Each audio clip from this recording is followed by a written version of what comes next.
Good morning. This is Patrick Lovell, Truth Bomb riffing the con on Monday, March 4th, 2024. A lot of fours in that date at 10:30 a.m. my time. And happy Monday to you, and welcome to yet another chapter, or I should say, page in Dysfunction Junction and Chaotic Monday and the insanity of just the ever present pipeline water hose of lies in every single direction.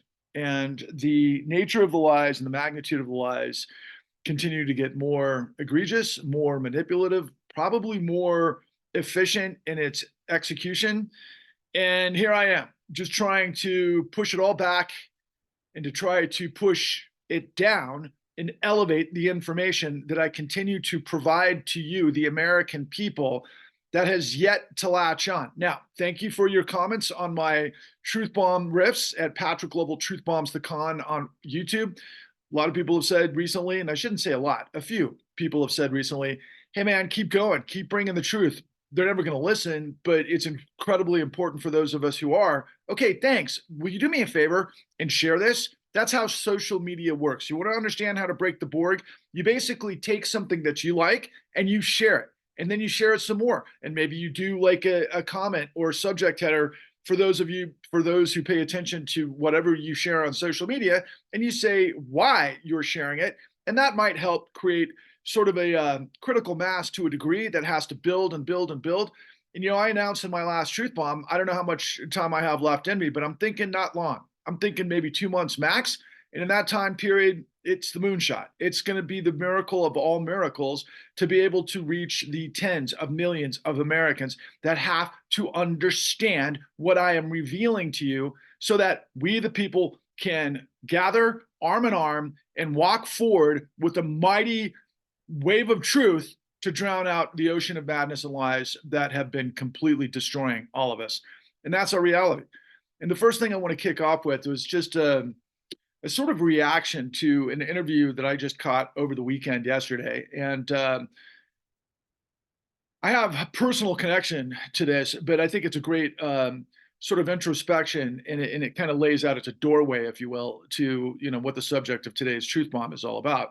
And what I'm referring to is an interview that was done by Brianna Greyjoy on her podcast, Bad Faith, which I actually think is appropriately titled, and a bit of irony, all things considered. And I don't think that's the intent of Miss Joy, who is really sharp and incredibly insightful, but at the same time, as much of a problem as anybody else that exists in media.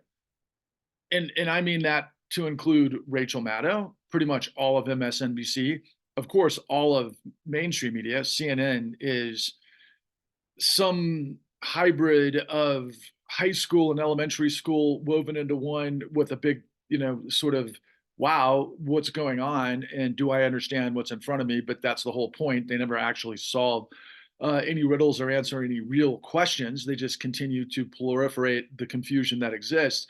And that seems to be its brand. And Fox, of course, on the other hand, knows exactly what it wants to achieve, and it's to lie at all times. And it self-professed that in its $787 million settlement because it lied based on the 2020 election scheme to overturn and steal the election in the lawsuit with Dominion voting booths. So Brianna Greyjoy is right up there with all of the mainstream, and then of course everybody in independent media, from Tucker Carlson to Russell Brand to Jimmy Dore to Matt Taibbi. I can't even believe I have to say that. And then, the likes of all things, probably who's at the apex of the entirety of misinformation is none other than chairman of the board, Elon Musk, alongside his 3 wives or 3 partners and 11 children, and I guess some sort of drug-addled binge in late night tweets that, further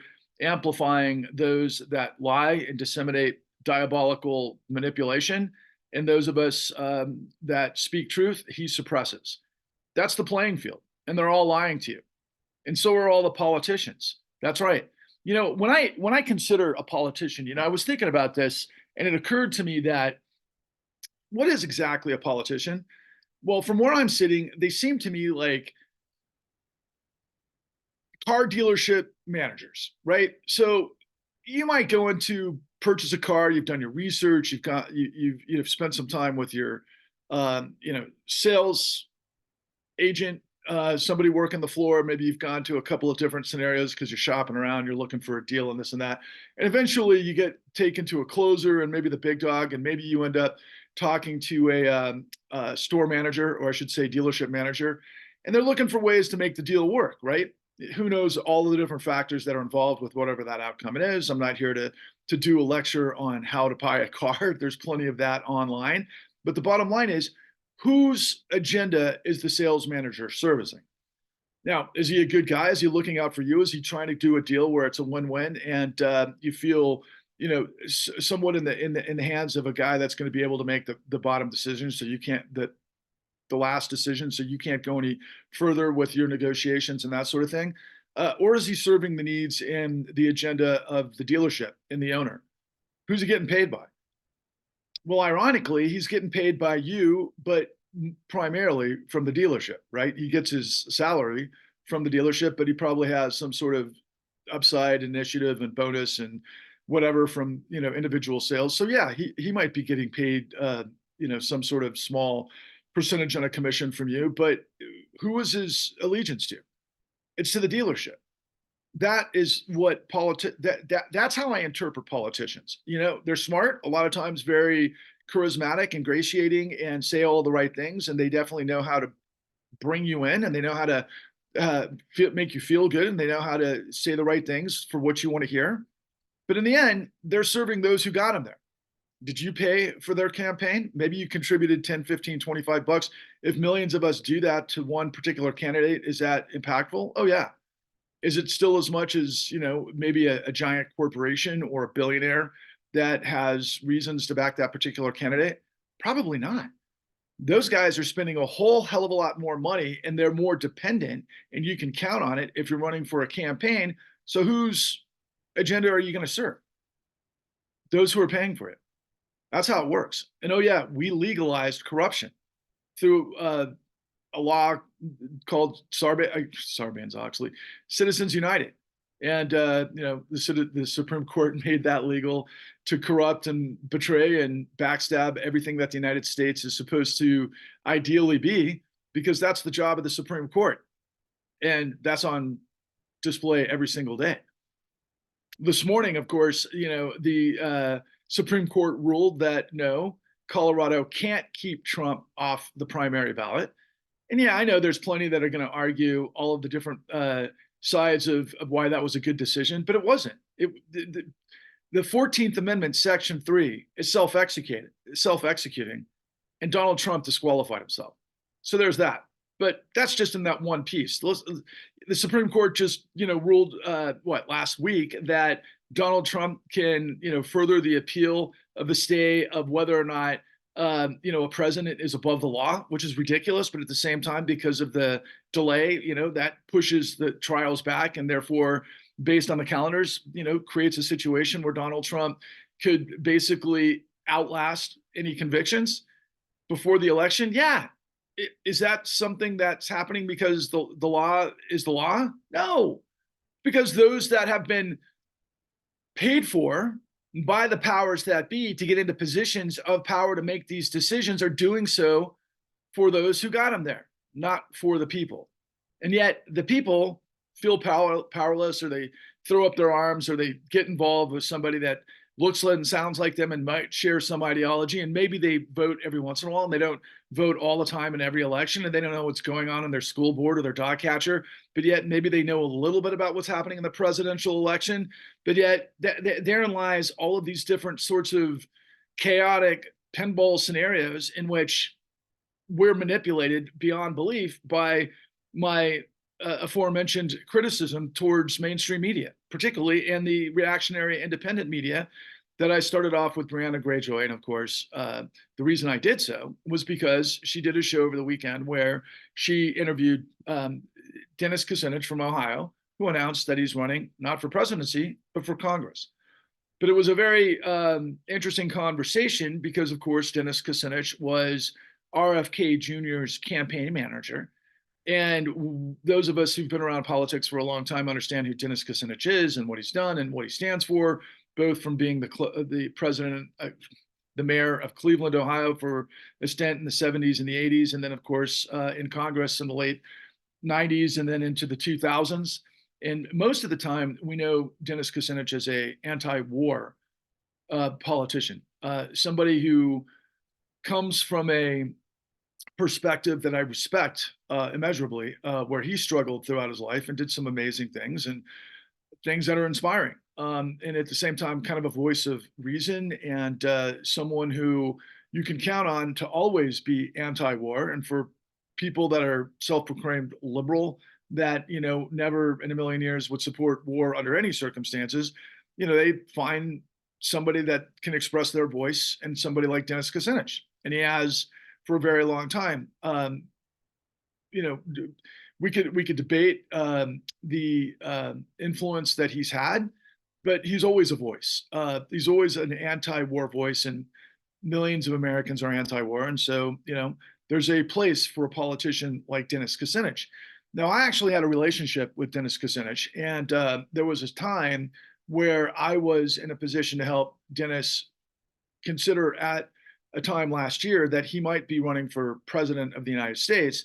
And in so doing, in our conversations, because my partner and I have a production company, a physical location in Ohio, and we've had a relationship with Dennis Kucinich because of our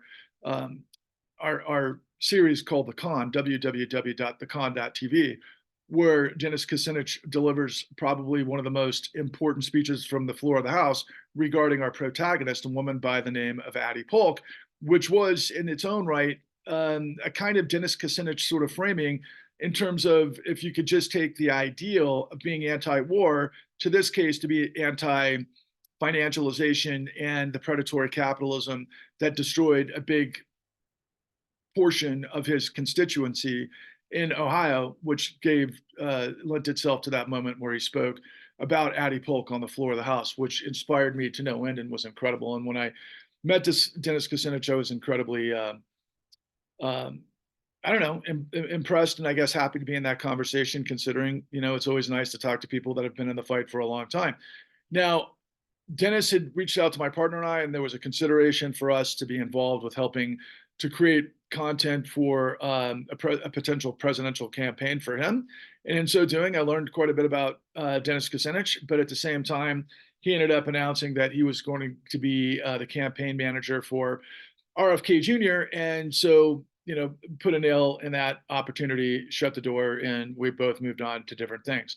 But here we are full circle to where Brianna Greyjoy is talking to Dennis Kucinich about the presidential campaign and kind of the issues that a lot of people are kind of dealing with and morphing and strategizing to whomever is going to be kind of the front runners, which we all recognize at this point, particularly in light of the Supreme Court's decision on the primary ballots, that Donald Trump and President Biden are going to be our lesser of two evils approach, which for most of us know that that's not an option. And also that it's just absurd, all things considered, of what, I'm going to attempt to address in an abbreviated way, but at the same time, use that as a sort of mechanism to frame why it is that you got to find a way to be able to share what it is that I am sharing with you, because it's the only way that the information that I have is going to overcome the madness of noise and manipulation and deception and conversation in every direction in an overwhelming sea of media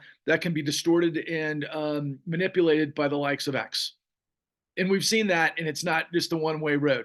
When Elon Musk took over X, he did whatever he accused, former CEO of Twitter, Jack Dorsey, of, and then some. And I can tell you, I'm basically a direct target of that, and I've been able to prove that on my own research over and over. But the bottom line is that if you are someone who wants to listen to a guy like Dennis Kucinich, first and foremost, and it's like, okay, the singular most important issue for you is war.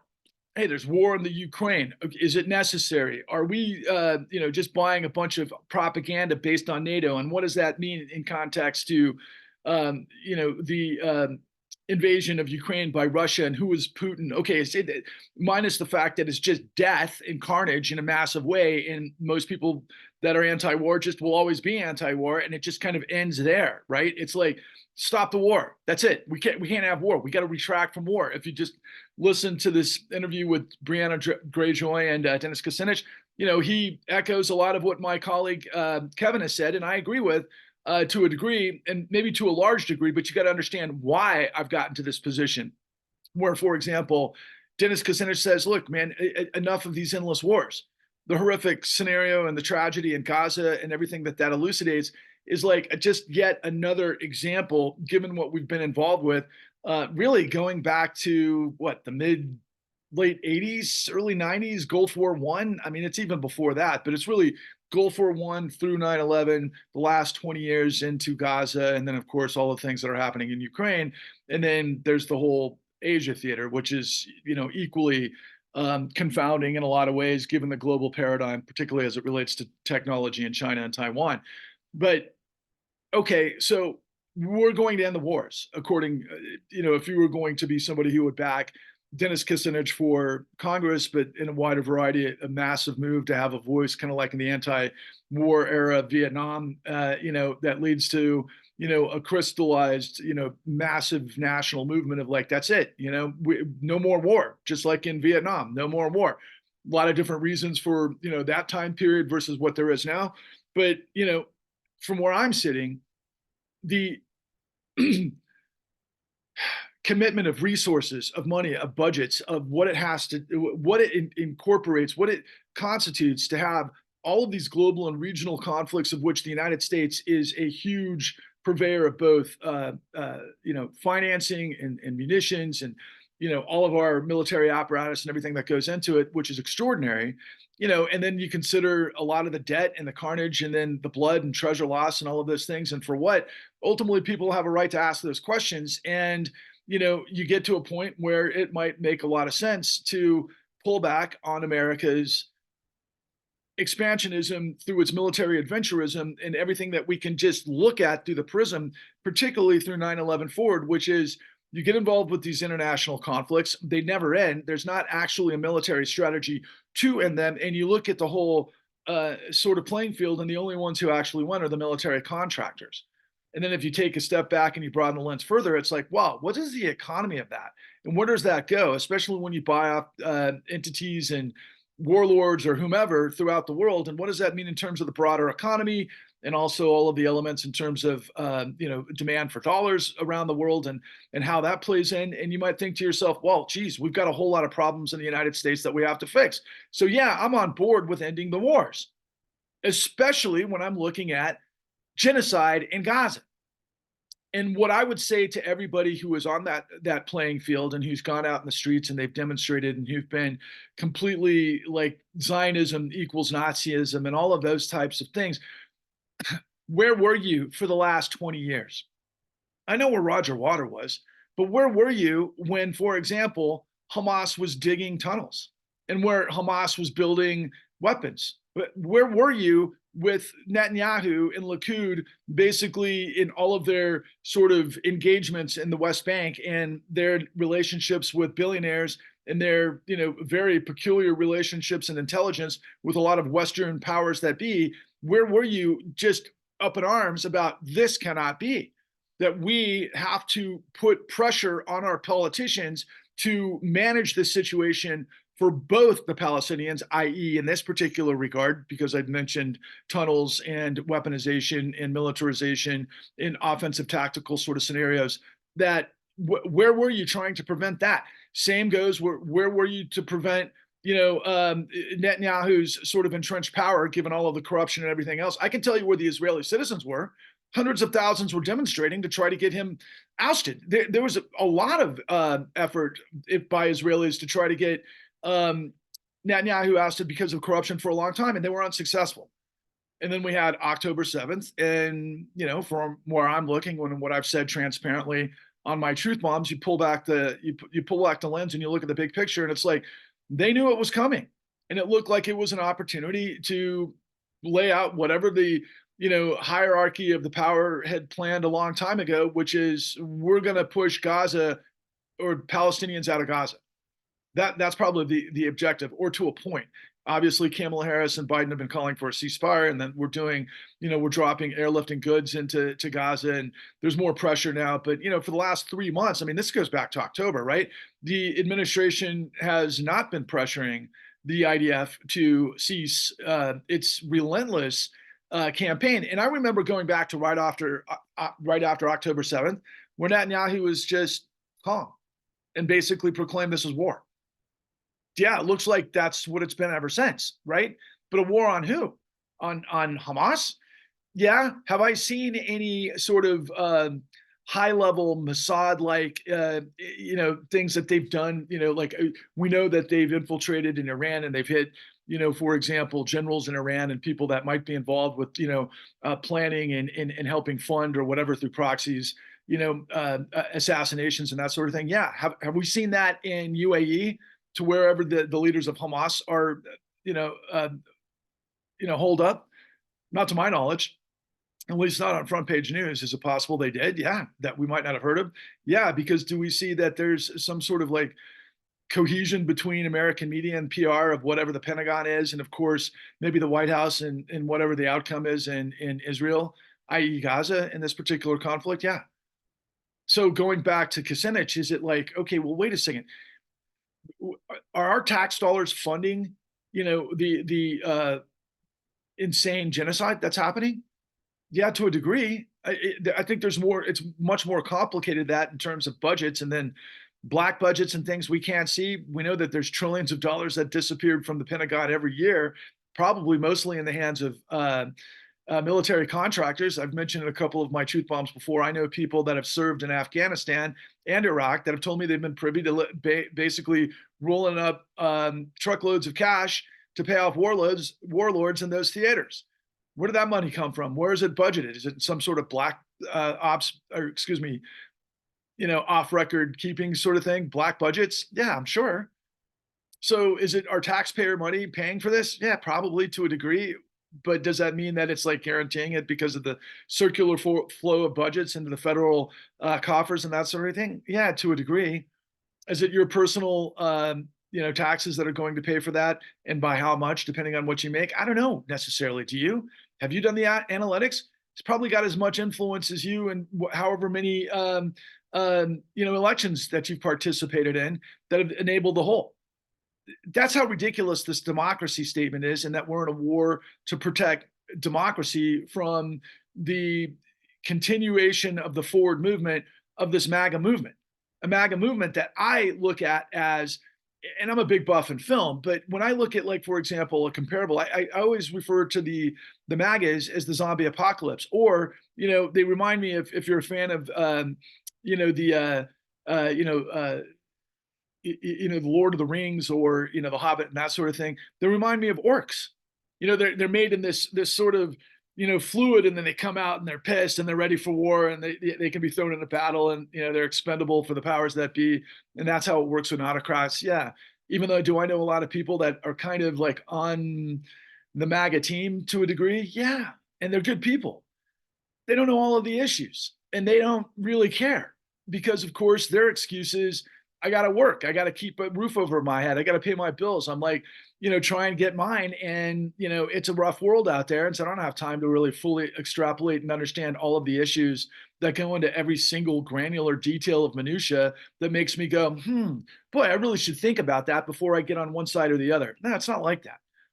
People are pretty much, hey, those people look like me. I like the American flag. Hey, man, I'm all about patriotism. I love to salute the flag. I've got brothers that have served in Iraq. Maybe I've lost a few friends there, and I know that a lot of people don't pay attention to them, so it's a cultural war. So I'm on this side of the equation, even though, by the way, I supposedly believe in law and order, and I have to work at a job where I've got to follow the rules, and I've got to, handle my budget accordingly, to where I can't get outside of the sort of what my reality is. Otherwise, I'm either going to wipe out or I might go to jail, because you play by the rules, because that if you lie and you grift on numbers where you somehow,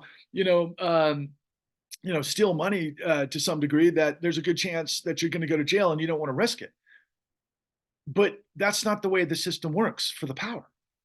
And that's what I'm trying to get you to understand. And so going back to Brianna Greyjoy and Dennis Kucinich and this conversation they had, Dennis Kucinich is talking about, again, because it's easy to see, he's going to be the anti-war candidate. And then they talked a little about where RFK stands and the controversy of RFK being involved with, or all in on Israel and what that means for the so-called left and everything else. And all of that conundrums, people are battling over this. Meanwhile, they just touchstone upon all the wealth matriculating upward, but it's not the focus of their conversation. And I can assure you, Dennis Kucinich knows a lot about this stuff. So why isn't it the focus of his conversation? Because I can assure you that what we've all been in the midst of, for those who aren't benefiting from it, is financial terrorism. And that's what I'm trying to get you to understand. And my ideology, what I think, how you fight, and we've seen over the course of the last 20 years, and a lot of it very effectively when we want to achieve this in certain missions and objectives. You know how you deal with terrorism? You make it impossible for their capacity to carry out terror in every manner, shape, or form necessary. You take out the guys that are the foot soldiers, and you throw the rest in jail, or you kill them on the battlefield, and you take away their ability to fund said terrorism ventures. That's how you do it. You destroy the capacity for terror. So what I'm trying to get you to understand is that's what I represent above all of the noise of madness, confusion, deception, betrayal, manipulation, and ultimately all of the grifters and all of these different vectors, be they, for example, a manager at a car dealership who's basically a politician answering to those that pay for him, and quite frankly, with media people who answer to the people that they're trying to give the information to that constitute their audience. That's not cutting through to what it is that actually controls everything. And what controls everything is the tumor of corruption. Now, you all know that. But the fact is, to understand and to prove and to destroy the capacity of financial terrorism, you got to understand how the system works. You got to understand who the guys are involved. You got to understand what they do, how they do it, what they did, who did what, when, and how. And then you've got to choke off the ability to do that. But do we do that? No, we don't. So let me give you a correlation. So, hey, you go to a sporting event, you see cops all over the place in security, right? Why are they there? To keep the place safe. What about when you're driving? You see police officers on the road. What happens if you speed down, a street and you run red lights and then a cop sees you? Are they going to let you just move on and keep going until you run into somebody and create some sort of fatality? No, they pull you over. And if you don't pull over, they create, a barricade and they stop you by any means necessary. That's why we have the police. Now, in financial strata, to prevent lying, stealing, thieving, and deceiving, we have what's known as regulators. And regulators are the cops on the beat of the financial system. So, for example, we all know that you can't steal an old lady's purse, and if you do, and there's witnesses, and then you're caught, you're going to go to jail. There's consequences for doing that. Well, it's the same in financial markets. You can't lie to your clients. You can't deceive them. You can't cheat them.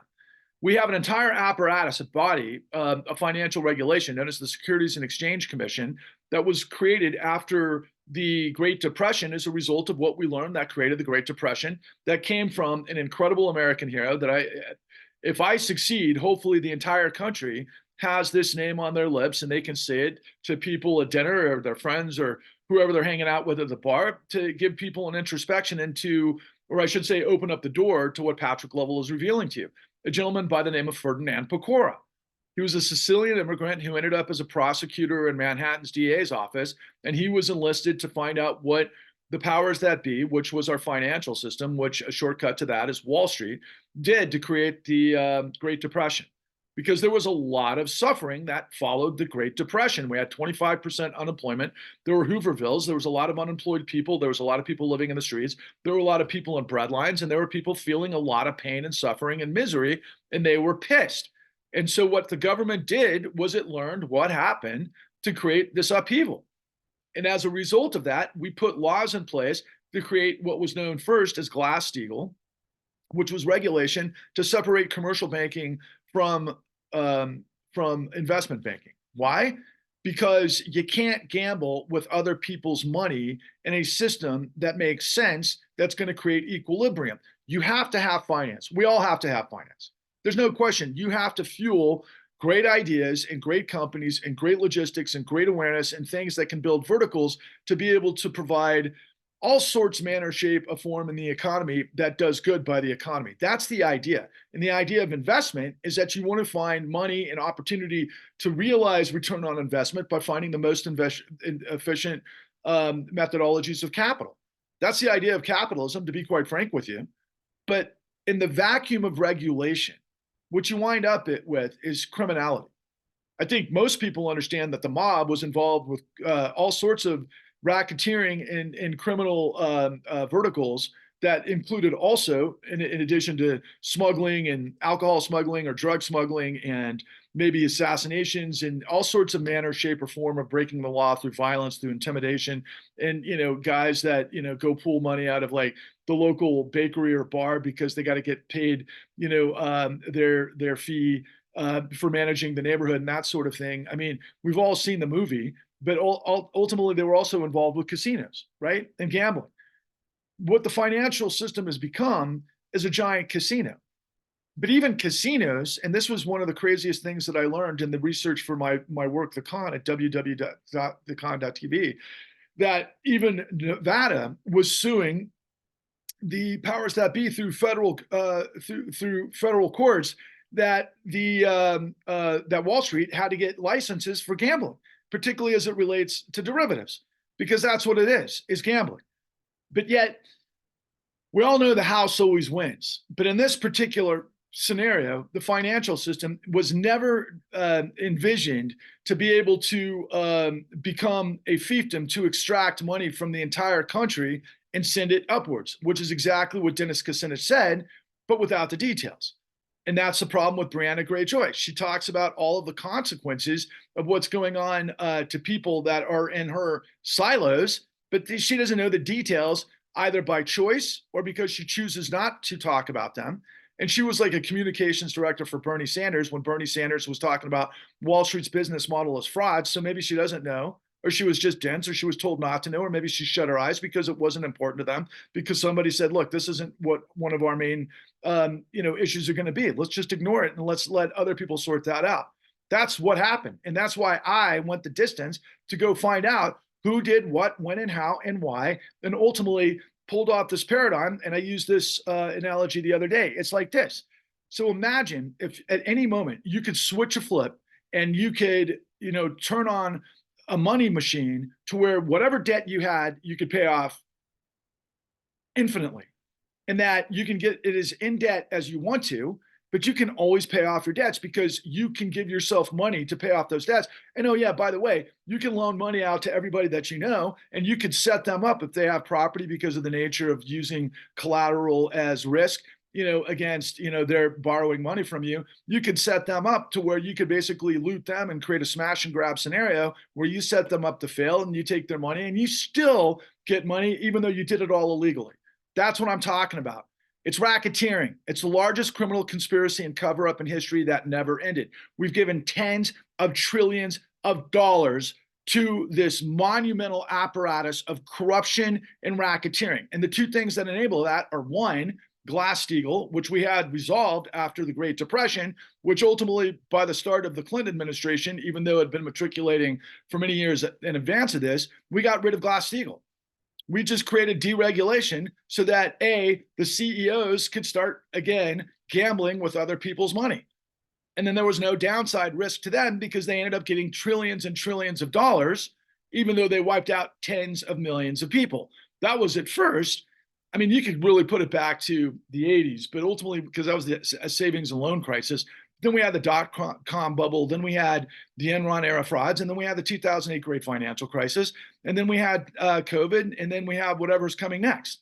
But in the meantime, have you guys noticed that, for example, billionaires keep getting more and more money because the system is set up to basically loan free money to people with assets? So a guy like Elon Musk was making more money based on his stocks than he was on selling Teslas during COVID, for example. And that's just one example.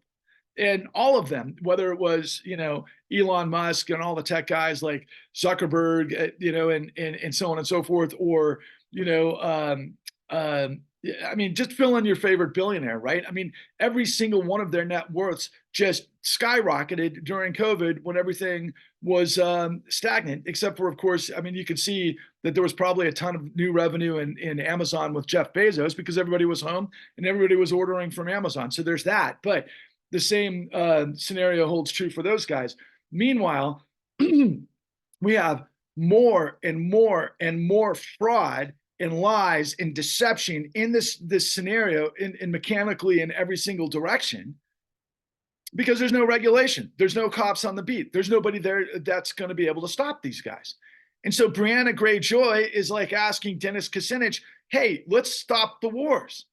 But again, like I want to say to all of the people that sat on the sidelines for the last 15 years and allowed both the far right Likud party and Netanyahu and the far right on Hamas and guys that are terrorists, and they are, as designated by every manner, shape, or form of designation. And of course, most of you on that side want to say, yeah, there's a difference between Hamas and the Palestinians, and there is.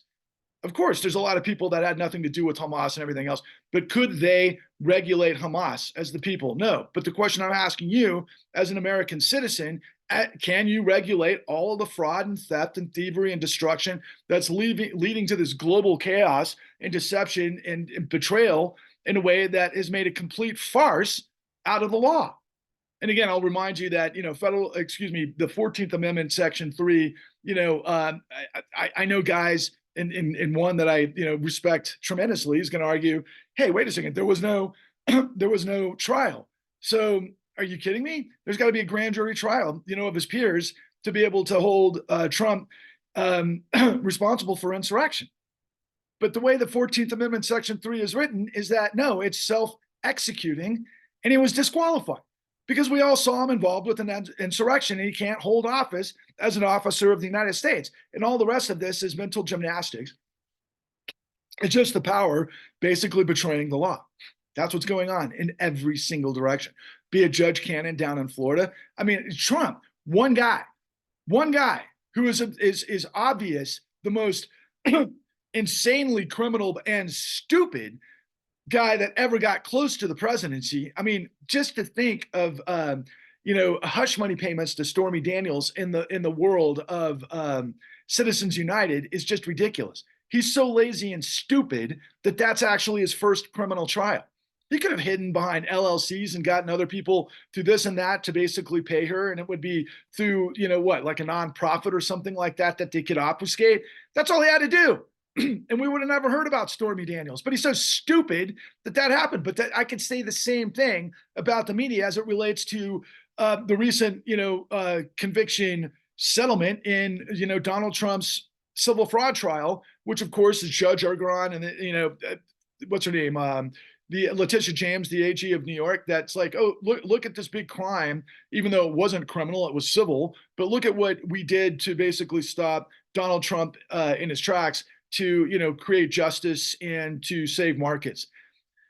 The media and Letitia James didn't go anywhere further than like step 2 on the actual investigation of the civil fraud trial to reveal why were the banks loaning to Trump based on hyperinflated appraisal fraud when they're supposed to be doing the due diligence. That wasn't the question. But therein lies what I'm revealing to you. And so, for example, that's what created the 2008 great financial crisis, to the tune of where we had a $4.5 trillion housing industry morph into a $600 to $800 trillion derivatives market that blew up in 2007-8, that it took us, I don't know, another 6 years to kind of get back on track ultimately. But all the trillions of dollars in the aftermath went to bankrupted, insolvent financial institutions that got that way through fraud. So if you want to think about the magnitude of the civil fraud trial of Donald Trump and all of his cryptopia compared to what I'm talking about, it's not a pebble of sand on the beach compared to the sun. That's what we're talking about, and that's what Patrick Lovell is revealing to you. Is Rachel Maddow revealing that to you? Hey, look, she's going to tell you all day, every day that in the what is led to the Fani Willis trial, which is in jeopardy because of Fani Willis's stupidity and character, and she should have removed herself from the trial, regardless of how this whole thing's going to turn out, which was ridiculous because whether or not, she was pocketing money, which probably she wasn't. Yeah, there's a conflict of interest, and also just her credibility is in question. That now is putting this incredibly seminal case, in jeopardy, based on what I'm just about to tell you with regards to what Rachel Maddow will tell you all day, as it relates to the racketeering case in Georgia, where Don the con Trump needed 11,000 whatever votes.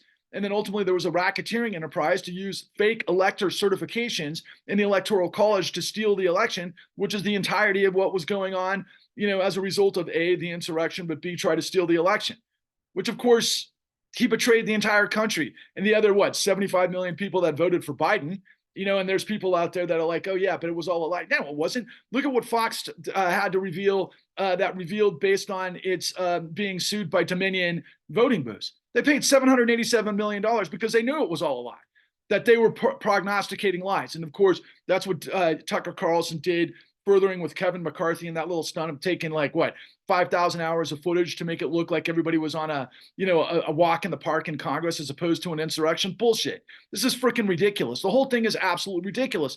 And it's insane because billionaires can spend billions to loot trillions by any means necessary, which goes to platforms like X, which is, everybody's favorite richest guy in the world. He's got three women that he has 11 children with, and he does drugs. And he's, Elon Musk, a guy that I actually had so much hope and faith in for years and years and years. And now I realize the guy is just one of the worst in terms of the vectors of all of the manipulation, the lies, and the deception, and all of the chaos that happens as a result of this reality that we're dealing with. And so whether or not you wanted to vote for RFK, for example, as an option in the 2024 election, what does RFK stand for? Minus the fact that a lot of you would never vote for him because, he supports Israel. What answers is he going to come up with to solve the riddle of what it is that I'm revealing to you? Pharmaceuticals and COVID? Oh boy, that's convenient, right? Especially if you've been on Fox a ton talking to guys like Tucker Carlson, and you're involved with Steve Bannon, who's of course, the vector with all the right-wing billionaire class that are behind Trump, that are connected in some way to Putin. I don't know how exactly, but they certainly are, and their actions prove that going back to 2016. And then beyond that, it's like, okay, so you're going to end corruption, but you're not going to be critical of Donald Trump and everything that Donald Trump's been involved with. No, you're a chameleon and you're a worm. Okay, so how about, for example, Cornel West? What is Cornel West going to do as, the street poet, philosopher, theologian, PhD that he is, that a lot of people are turning against him because he, spoke positively about Alex Navalny? The problem is nobody can be perfect to everybody, and yet nobody is talking about the corruption at hand. Is Donald Trump talking about the corruption? Well, he said he was going to drain the swamp. Did he drain the swamp?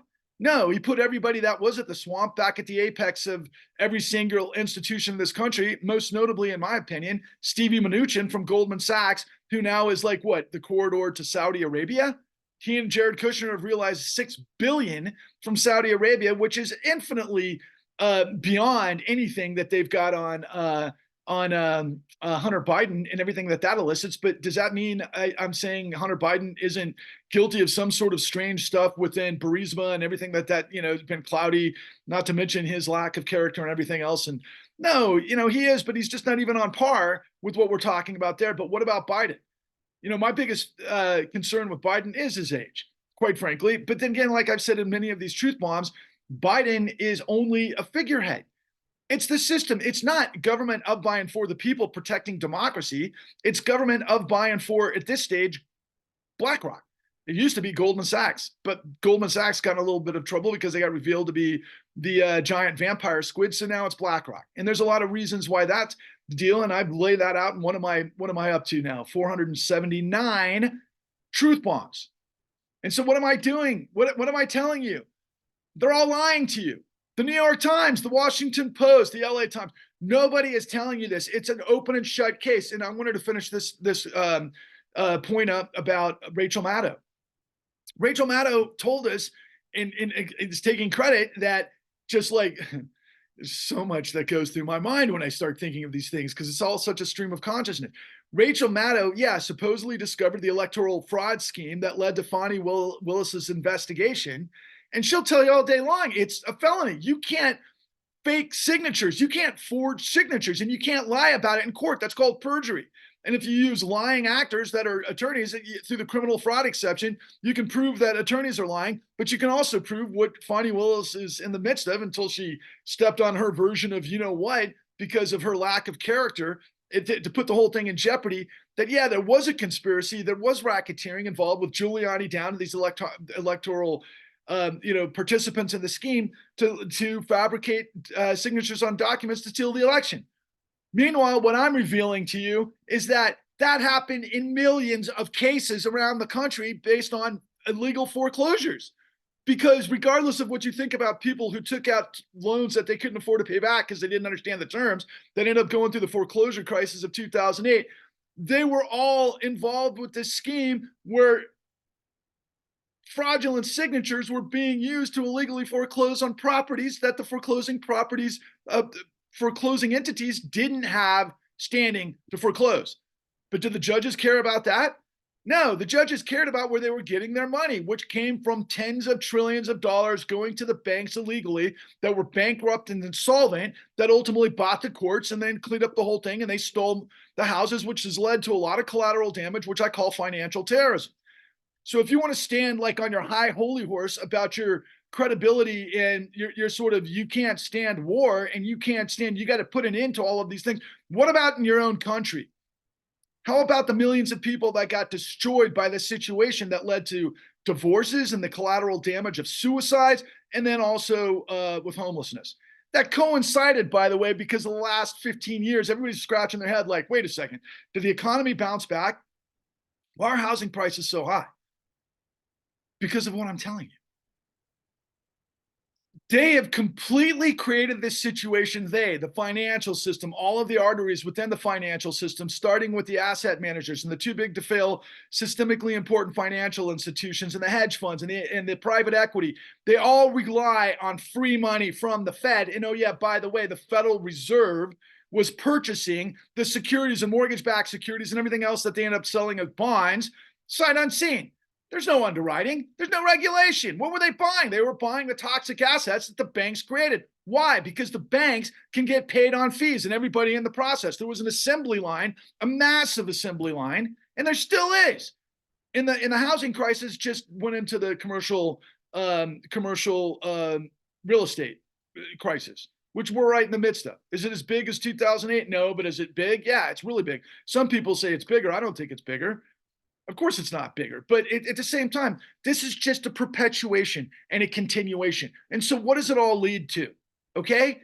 So if every politician who was a manager for the system in a dealership where they're answering to the people that give them money, are they looking out for your best interests? Are they fighting for you? No, they're all lying to you. So who is RFK getting his money from? Well, I'm sure there's a lot of donors.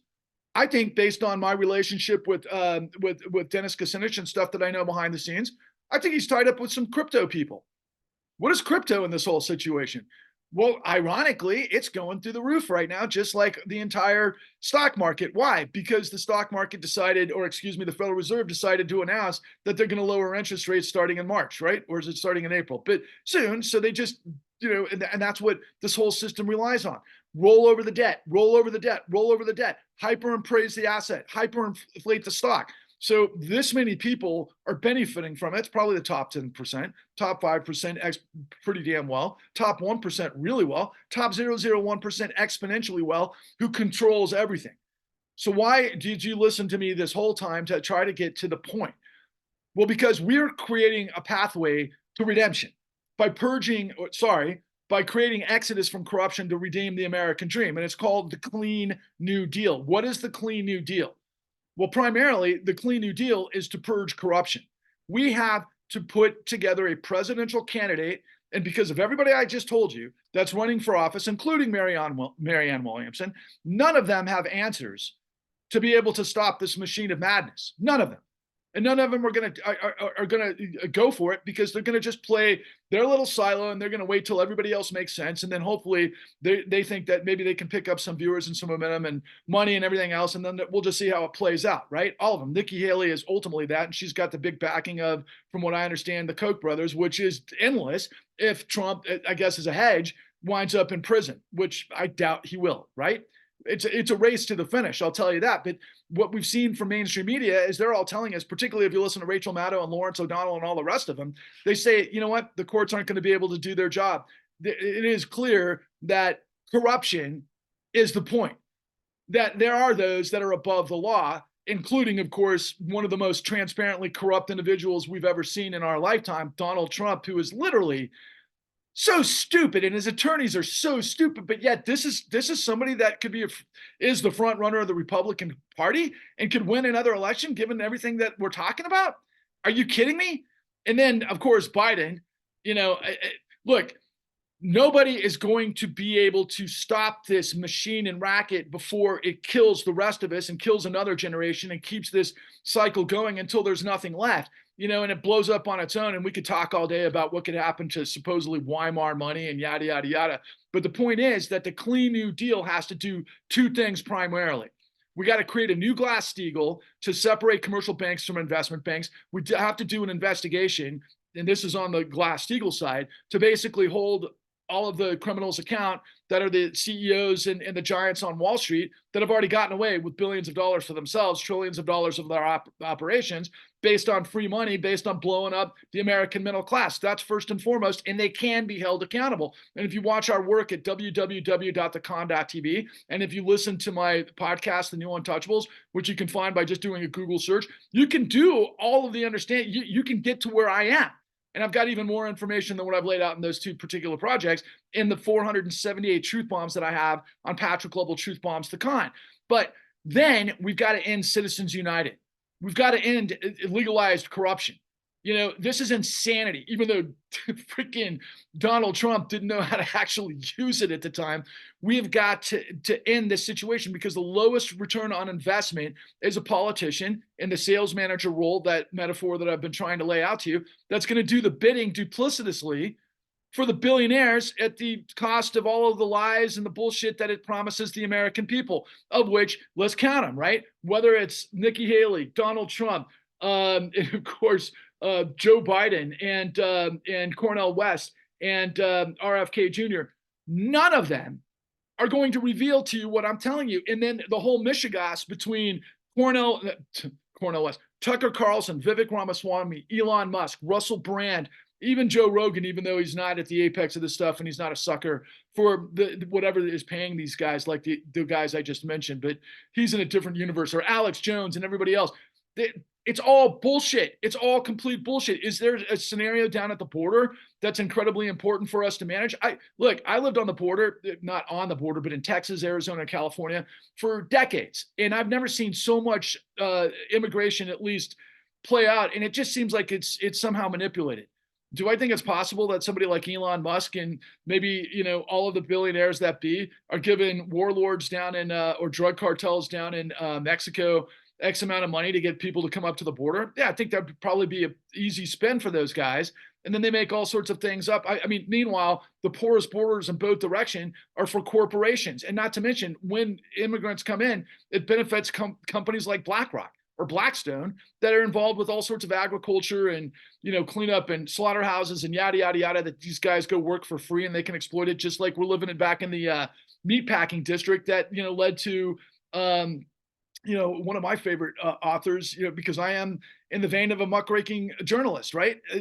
Upton Sinclair, and I wanted to finish that thought, but I can't think. I was about to mix up Upton Sinclair with George Orwell, but I'm just thinking of doesn't matter. Meatpacking district, exploitation of labor and everything else. Look, we've all seen this stuff happen before in American history. We had progressive movements from after the Civil War that had all sorts of different entities, from labor movements to women's suffrage movements to civil rights movements to the environmental movement, all coalesced, ultimately gave a lot of credence and momentum to Teddy Roosevelt's trust busting. And then it continued after the Great Depression to create the New Deal. That's what we have to do right now. And yeah, I do say progressive from the standpoint, do you believe in liberty and justice for all? Do you believe in the integrity of law? Do you believe in upward mobility? Do you believe in dynamism? Do you believe in the American dream? If you do, and you don't think that law and order is basically just using the law to suppress everybody else while you can lie, steal, and cheat, which I think is what the MAGA apocalypse is. And a lot of these people that are involved with the MAGA apocalypse are people that are involved with doing things that they want to try to emulate what Donald Trump's been doing his entire career. Hyperinflate real estate, be developers, do all of these things in the vertical where it's like, yeah, I'll get mine and basically flip, flip, flip, flip by lying, stealing, and cheating until I get caught or until I go bust. And that's what we've been doing in real estate and commercial real estate. And that's really what, our own economy?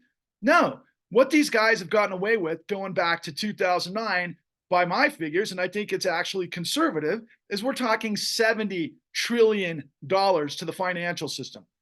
So Elon Musk on a good day is worth 235 billion. I think that was the zenith of his highest net worth back during last December, maybe before it all started to correct again. I've got the $70 trillion truth. There's 1,000 billion in a trillion. Okay. Imagine what we could do if we were to say, hey, look, we just spent 70 trillion for corruption. Let's get rid of all the bad actors. Let's reinforce the police and financial strata. Let's basically just check ourselves and just like, for example, if we were shipbuilders or airplane builders and we had a whole sequence of, ships fail, or just like recently, Boeing had these, McDonnell Douglas, I can't remember the number, something 70, I think. Anyway, they went down. Hey, you just reconfigure and you fix the system. You fix the verticals and management. If they're actually working for the outcome for the people and not for the corruption, we could clean this stuff overnight. And there is a necessity, considering all of the crises that we're in the midst of, including World War III, which is a continuation of the economy for the last 70 years, which is dependent on fossil fuel.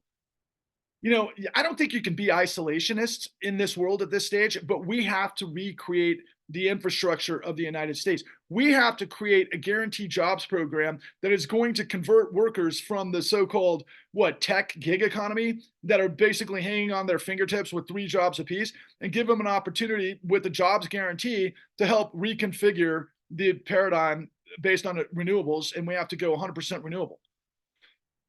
We got to do it anyway. We've known the science since the 70s, and I know Vivek Ramaswamy would tell you otherwise. Vivek Ramaswamy is a tweaking freak skank that actually lies to you every single day in his entire metastasis of his business model based on everything I've told you. He's a lying, hypocritic fool, and anybody who follows Vivek Ramaswamy is a tool in the fool circus. There is no time to lose. We've got to find a presidential candidate that's going to rise above the muck with all of the information that I have to be able to send lightning bolts into the Frankenstein that we've become, to be able to wake up America from this incredible coma to where we all understand who's playing us and why. And then we, the people, have to basically revolt to get our country back peacefully through the electoral process, which is by getting a presidential candidate who could use the bully pulpit to force the investigation that leads to a new Glass-Steagall, that gets rid of Citizens United, that finds a way to transition $70 trillion to the real economy. And then we create the resurrection of the American dream, which hopefully for the next 20 to 30 years creates a transition that saves the world. That's the situation we're in, versus potentially going to World War III to continue to double down and triple down and quadruple down on this monstrosity of tyranny that we have created. So who's the president that's going to be able to rise to the moment? I don't know who that is. But in the meantime, think of me as a placeholder. Why? Because I'm the one with the answers. What's my credibility? Well, I, as a producer, found $4.5 million to go on this massive odyssey to get all of the answers that the $90 billion a year government apparatus tasked with regulating our financial industry didn't do. Not to mention another probably $50 billion a year, I would imagine, in some total of, commitment from all media that is jacked to make sure you don't understand how this thing works, or they're actually too stupid to know how to ask these questions. Am I the guy who is a self-proclaimed savior? No. I don't walk on water. But what I do have is the truth, and the truth is the savior. I know how this works, and it's not rocket science, it's racketeering. If you, me, and everyone you see who isn't a Nazi, who believes in beauty and dignity and decency and sustainability, if we come together and we merge in unity, we will defeat the tyranny of misery. And that is our destiny. And it's called the Clean New Deal. Rise, roar, revolt, onwards and upwards. When you have the truth, you're bulletproof. When it's not rocket science, it's racketeering. This is the righteous grind. Onwards and upwards.